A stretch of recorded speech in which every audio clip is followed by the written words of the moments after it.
Bonjour et bienvenue dans ce nouveau numéro de La Belle Entreprise. Il fut un temps, pour faire un déplacement, il y avait l'autostop. On se mettait à un endroit stratégique, on tendait son pouce en l'air et on attendait qu'une bonne âme s'arrête. Les plus astucieux écrivaient sur un carton leur destination, mais ce temps-là est révolu. Avec le développement d'Internet, il existe des sites de covoiturage. L'autostop est mort, vive le covoiturage. Et aujourd'hui, dans La Belle Entreprise, nous allons essayer de voir comment on peut créer de l'activité autour des sites de covoiturage en accueillant Séverine Candelier. Bonjour. Bonjour. Vous êtes la fondatrice d'un site internet de covoiturage qui s'appelle Vadrouille Covoiturage. Oui, tout à fait. Est-ce que vous pouvez nous décrire un petit peu ce qu'on va trouver sur ce site et quelles sont les prestations que vous proposez ? Alors, sur Vadrouille Covoiturage, donc, vous trouvez un moyen de rentrer en relation avec d'autres gens qui pratiquent le covoiturage. Et la différence de Vadrouille par rapport aux autres sites du secteur, c'est que nous proposons aux passagers de réserver et de payer directement leur place en ligne dans la voiture des conducteurs. Alors, pour être un peu concret, comment ça se passe ? Moi, je suis à Paris, je veux partir forcément dans le sud. Comment je fais ? Eh bien, vous avez des places libres dans votre voiture, vous proposez un trajet sur le site, donc vous indiquez quand vous partez, où vous allez, et puis vous demandez aussi une participation aux frais, donc un prix pour le transport. Et donc, votre annonce est publiée sur le site. Donc ça, c'est le conducteur qui va passer une annonce. Exactement. Maintenant, si c'est un passager qui n'a pas de voiture mais qui veut se rendre dans le sud. Alors, les passagers cherchent une annonce qui leur convient. Et puis, quand ils trouvent un trajet qui va bien, donc ils réservent leur place directement en ligne sur le site. Ils payent par avance le prix demandé et nous, on envoie un message au conducteur, un mail et un texto pour le prévenir qu'il a quelqu'un qui veut voyager avec lui. Donc celui-ci est libre d'accepter ou de refuser s'il est déjà plein, s'il a reporté son voyage. Et une fois qu'il a accepté, nous envoyons les coordonnées de chacun à l'autre partie. Ils voyagent ensemble et après le trajet, si tout s'est bien passé, nous payons le conducteur. Et alors, pour que votre activité fonctionne, qui va payer ? Est-ce que c'est le passager ? Est-ce que c'est le conducteur ? Comment ça fonctionne ?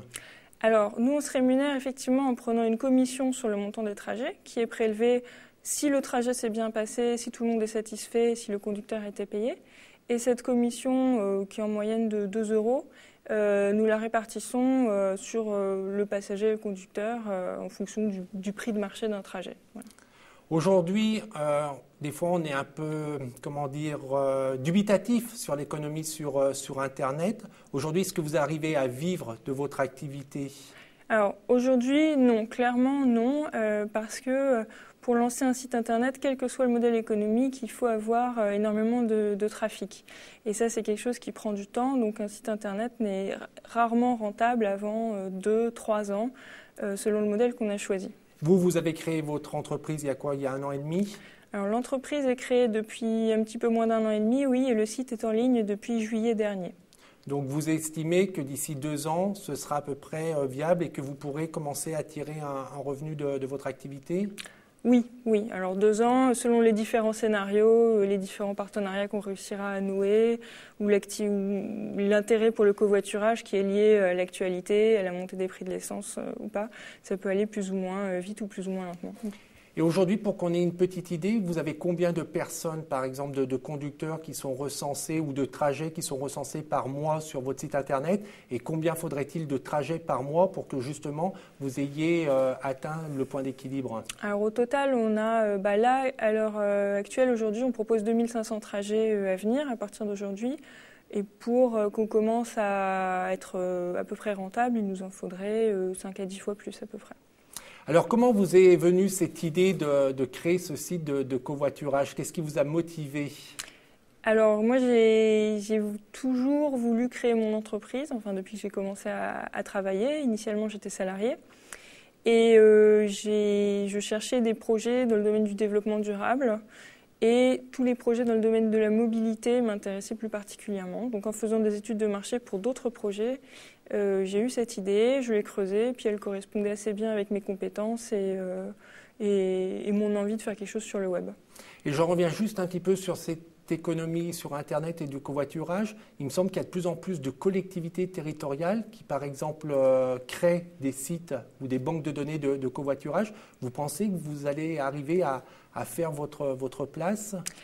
Moi, je ne me suis pas attaquée à ce marché, justement parce qu'il est assez saturé, à mon avis. La concurrence est assez forte sur ce marché B2B, donc je me suis mise sur le B2C. Et qui est plutôt, voilà, alors pour décrypter le B2B et le B2C, ces sites internet, c'est vrai que c'est plus sur des déplacements professionnels, quotidiens, alors que vous êtes plus sur... Exactement, nous on est plus sur le national et on s'adresse directement aux particuliers. Nous on ne veut pas gagner de l'argent en vendant un site internet à quelqu'un d'autre, comme c'est le cas si on voulait se développer sur les collectivités territoriales. On veut gagner de l'argent en proposant un service aux gens et qu'ils considèrent que ce service soit suffisamment intéressant pour payer quelques euros, quelques centimes d'euros à chaque fois. Vous l'avez dit tout à l'heure, vous avez toujours eu envie d'être chef d'entreprise, même quand vous étiez salarié. Alors qu'est-ce qui motive cette envie d'être chef d'entreprise ? En fait, moi, ce n'est pas être chef qui m'intéresse, c'est plutôt créer quelque chose, c'est le projet, c'est un projet que j'avais envie de développer. Et justement, dans mon ancien emploi, je pouvais créer, mais des projets qui avaient une durée de vie très longue. Et puis, j'ai plus un caractère à ne pas aimer avoir quelqu'un au-dessus de moi. Alors après, une fois qu'on a cette idée, comment vous êtes passé de l'idée à la création de votre activité? Quel a été en quelques mots votre parcours? En quelques mots, ça va être dur, ça a été très long. Alors, en beaucoup de mots, beaucoup de mots. Bon, ça a été très long. J'ai eu l'idée peut-être 4 ans avant de me lancer. Enfin, pas cette idée-là, mais une première idée qui en a donné d'autres et qui a abouti à celle-là. Ça veut dire qu'il faut être persévérant, peut-être abandonner une première idée si elle n'est pas tip-top pour en avoir une deuxième. Exactement. Moi, j'ai quand même fait plusieurs études de marché plus ou moins poussées avant de choisir le projet sur lequel j'allais me lancer. Et puis, bon, j'ai traîné aussi parce que être salarié, c'est quand même assez agréable. Et donc, je me suis lancée en prenant un congé création d'entreprise, donc qui me permettait de revenir dans mon ancienne entreprise si mon projet de création échouait. Donc là, il est terminé. Mais je continue l'aventure. Et donc, en fait, je me suis lancée vraiment après la naissance de mon deuxième enfant. J'avais envie de changement et c'était le bon moment. Et donc aujourd'hui, on peut dire que vous êtes hébergé auprès de Paris Pionnière. Oui, exactement. C'est quoi Paris Pionnière? Alors Paris Pionnière, c'est un incubateur. Donc c'est une structure qui aide les jeunes entreprises dans leurs premières années pour se créer et puis se développer. Donc Paris Pionnière a 2 particularités. D'abord, c'est un incubateur qui soutient des femmes. Donc il faut qu'il y ait au moins une femme dans l'équipe créatrice de l'entreprise. Et ensuite, c'est un incubateur qui soutient les projets innovants. Et donc ça peut être des projets de service qui présentent une innovation. Et ça, c'est assez différenciant par rapport aux autres incubateurs qui sont souvent très orientés sur l'innovation technologique. Et quand vous dites qu'ils aident les créateurs d'entreprises, donc déjà, ils vous hébergent, mais qu'est-ce qu'ils apportent? Il y a un conseil, on peut les solliciter constamment en disant, voilà, là, je cherche des clients. Enfin, oui, comment alors, ça se passe? Avant la création de mon entreprise, avant l'immatriculation, moi, je suis allée les voir alors que j'avais un projet qui tenait sur 3 pages. Et ensuite, j'ai bénéficié avec eux d'un accompagnement tout le long de la création, vraiment de la maturation du projet, jusqu'à la mise en ligne du site. Donc, j'ai eu des conseils, des séances de conseils régulières avec des experts en marketing, en droit, en business en général. Et puis, quand on est prêt à se lancer, on peut rentrer en incubation, c'est-à-dire vraiment être hébergé sur place. Et donc là, j'ai choisi cette formule. Moi, j'avais besoin de locaux parce qu'on est plusieurs. On a toujours été 2 ou 3 depuis le lancement. Et donc, c'était plus adapté à mon besoin. Et puis l'intérêt aussi, c'est de ne pas être seul, de ne pas être isolé, d'être en contact avec d'autres personnes qui vont également créer leur activité. Et puis là, on peut confronter son projet aux autres, on peut trouver des prestataires. Bien sûr, exactement. Donc là, on est 10 petites entreprises hébergées en ce moment. Donc ça fait 10 petites équipes avec lesquelles on se parle régulièrement, on échange autour de nos succès, nos échecs. Et puis, concernant les prestataires, oui, Paris Pionnière a un gros réseau de prestataires, parmi lesquels moi j'ai trouvé mon expert comptable, mon attaché de presse.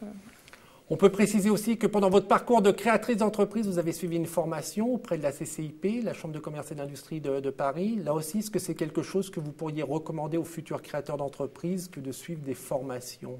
Oui, tout à fait. Moi, je suis ingénieure à la base, donc je n'avais aucune connaissance en comptabilité, en rédaction de business plan avant de me lancer. Donc j'ai suivi une formation de 5 jours à la CCIP qui s'appelle 5 jours pour entreprendre. Et c'était une formation donc vraiment très basique, mais parfaite pour quelqu'un qui n'a pas de connaissances dans un domaine donné. Et pour se mettre le pied à l'étrier, c'est parfait. Enfin, moi, je recommande en tout cas de prendre du temps pour se former sur ce sur quoi on a des lacunes. C'est vraiment très important. Aujourd'hui, c'est simple de créer une entreprise en France? Créer une entreprise, c'est très simple. Si on parle d'un point de vue administratif, ça prend une journée. Ça ne coûte pas grand-chose. Par contre, en vivre, non, ça, c'est pas simple. Tout dépend du secteur, mais... c'est difficile de gagner de l'argent, surtout si on est sur une activité un petit peu innovante. Donc le plus difficile, c'est quoi? C'est d'aller trouver des clients, de générer du chiffre d'affaires? Tout dépend de son business, mais effectivement, trouver des clients, c'est une première difficulté. Ensuite, réussir à être rentable, c'est-à-dire ajuster ses coûts sur les rentrées d'argent, ça c'est une deuxième difficulté. Il y a des gens qui font du chiffre d'affaires, mais qui s'écroulent parce qu'ils ont des coûts trop importants. Donc, chacun ses difficultés, je dirais. Vous avez des regrets aujourd'hui? Aujourd'hui, pas du tout. Là, je suis contente de l'évolution de mon projet. Je trouve que j'ai mis beaucoup de temps pour arriver là où j'en suis, mais tout le monde me dit que c'est normal, que ça prend toujours 3 ou 4 fois plus de temps que ce qu'on imaginait au départ. Mais d'abord, j'ai plutôt bon espoir sur le fait que ça va donner quelque chose de bien, qui va marcher. Et puis en plus, pour moi, le plus, c'est que j'en ai profité pour changer de métier, on va dire, et que dans l'avenir, quoi qu'il se passe, je pourrais retrouver un travail intéressant dans le web. Vous avez enrichi votre CV. Pour terminer, un petit conseil aux futurs créateurs d'entreprise: de la persévérance. De la persévérance, de la passion, de l'action. Exactement. Oui, alors effectivement, moi je dirais mon conseil principal, c'est d'être persévérant. Si au début, il n'y a qu'une seule personne qui peut abandonner le projet et faire que ça ne marche pas, c'est vous. Tant que vous continuez, ça continue. Et puis mon deuxième conseil, c'est de se faire entourer. Moi, je suis allée voir un incubateur, mais je suis aussi allée voir des amis entrepreneurs, de la famille qui connaissaient un peu le milieu, et ça aide énormément. Merci beaucoup pour ces précieux conseils. Je vous souhaite de nombreuses connexions, plein de déplacements en covoiturage. Et d'ailleurs, si vous voulez en savoir plus sur Vadrouille Covoiturage, évidemment, il y a un site internet, c'était le moins que vous puissiez faire. Donc www.vadrouille-covoiturage.com. On les a cités dans l'émission, la CCIP, la Chambre de commerce et d'industrie de Paris, qui propose des formations, a bien évidemment son site internet www.ccip.fr. Évidemment, c'est la Chambre de commerce et d'industrie de Paris, mais des CCI, il y en a partout en France. Pour trouver la CCI la plus proche de chez vous, www.cci.fr. On a cité aussi le rôle important des incubateurs et plus particulièrement de Paris Pionnière. Pour avoir des informations, parispionnière.org. Et si j'étais trop vite, que vous n'avez pas eu le temps de noter comme d'habitude, www.demain.fr. Voilà, on se retrouve la semaine prochaine pour une nouvelle émission La Belle Entreprise. En attendant, que le souffle de la création vous accompagne. Au revoir.